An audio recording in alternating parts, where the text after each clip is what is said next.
Hello and welcome, I am Raziel. The Demons of Chaos are one of the most interesting armies from Games Workshop as a whole. Being an antagonist in all their main tabletop games, if not the main antagonist in some storylines, the Demons are fantastic for new collectors, and many have had resculpts in the last few years. And these are probably even named characters into plastic.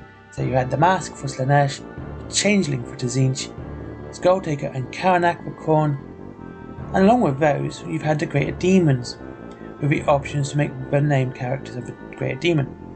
Oh, except Scarbat, who got a kit of his own. But the one kit who did not get a resculpt one character was Epidemius, Nurgle'S Tallyman. Well, for Nurgle. A model that makes a great centerpiece for your demon army, no matter which army you do. Like if you're doing a mixed army, he still looks fantastic in the center. Of course, if you're doing Nurgle, he looks even better. Who is he, and what does he do from a grandfather? So, Epidemius is Nurgle's chosen Tallyman, one of the 7 proctors of pestilence, and the cataloger of all Plague Lord's diseases. Epidemius' task is an unending one, and it generates a great deal of paperwork. Now, honestly, I never would have considered, paperwork and demons.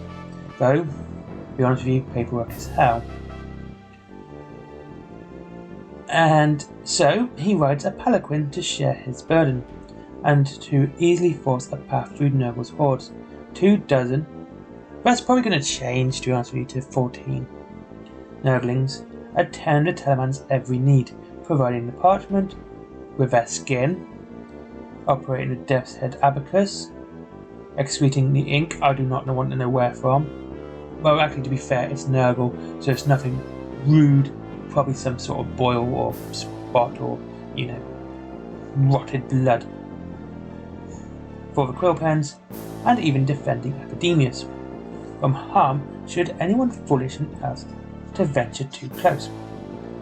Epidemius brooks no idleness or distraction from his helpers, who, unlike other Nurglings, remain deathly silent, lest they disturb their master from his unholy task, and thus rouse his ear. I should say. I always pronounce that here. Anyway, so the fact is, he keeps Nurglings quiet is just phenomenal. To be honest with you, he's a legend for making quiet Nurglings. Like Nurgle, Epidemius abhors anything that distracts from the serious matter of life and death.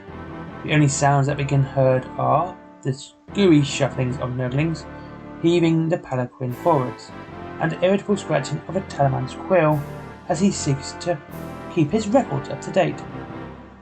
As he shuffles along his way, Epidemius surveys the thrift and splendour of Nurgle's creations from his lofty perch, making sure notes of casualties and infection rates, as well as secondary symptoms such as unusual colorations and odours, boils, limbs falling off, and teeth falling out.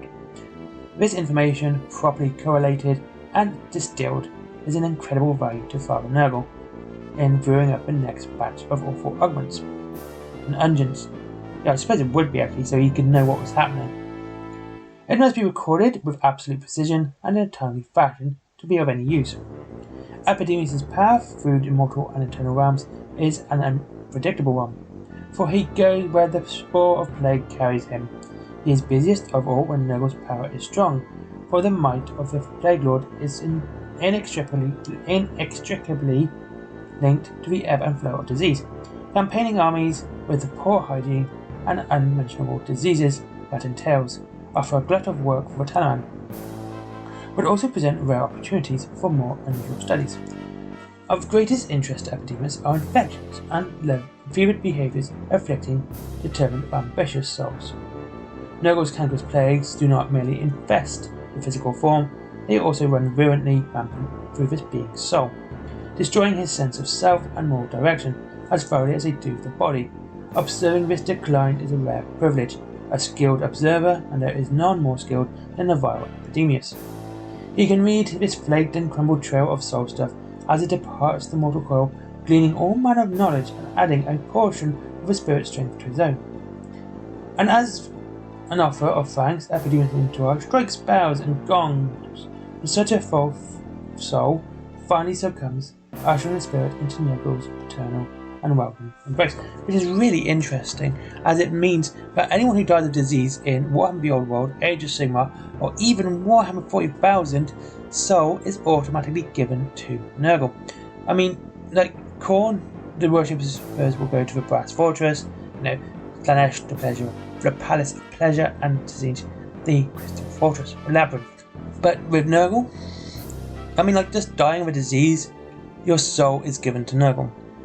And also the other thing about that is that you see that's the only time when the Nurglings around Epidemius can be joyful and noisy and loud is when, a soul dies of one of Nurgle's diseases. That's quite cool to know that little bit, that he can keep them quiet, but he's also kind of will celebrate when a soul is given to Nurgle.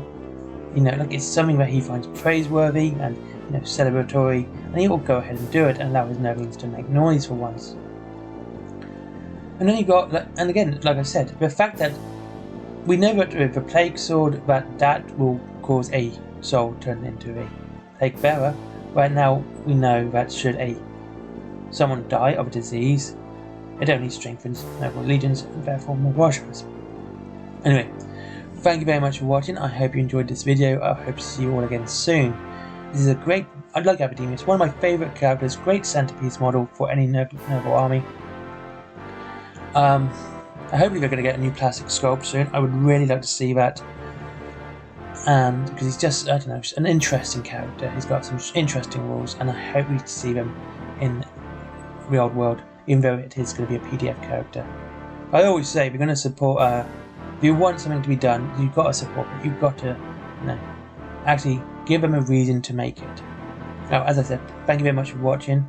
Links to Wayland games is down below if you like Warhammer and with 20% off. Links to my comics, which are horror based and black and white, some old school retro style, and there is my merchandise and Forbidden Planet as well. Thank you very much for watching. Oh, it's Patreon as well, which I always forget, and I do update. And I'll see you all again very soon. Goodbye.